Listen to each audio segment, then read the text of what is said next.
Do you think like the reason behind South Africa's fall in betting has been like they like haven't covered well like what Dean Elgar left? Yeah, they had a bunch of problems. One of the things that they kept doing is they kept picking these guys who were 31 and 32 years old who'd had like one good first class season, and they just weren't good enough. They were not good enough to be in test level. And you looked at their record, these guys were averaging like 25, 28, 30 for years, and then suddenly they had a couple of good years and they pick them.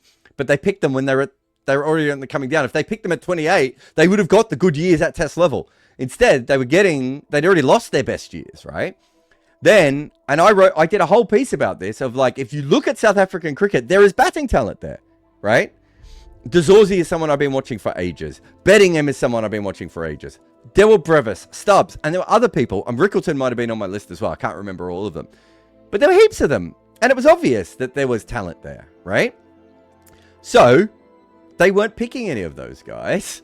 And so they were picking guys who were like 31, 32 years old, who weren't ready for international cricket, and were already probably past their best.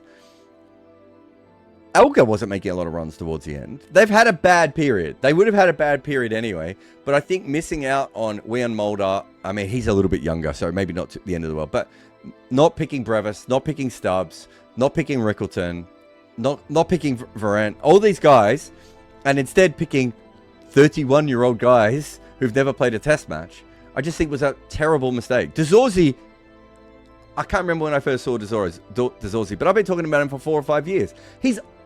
I don't know if he'll ever be a star, but I think he can average roughly what Elgar ends up doing, right? Like, he might not be as good a player as Elgar, but Elgar was a pretty limited player.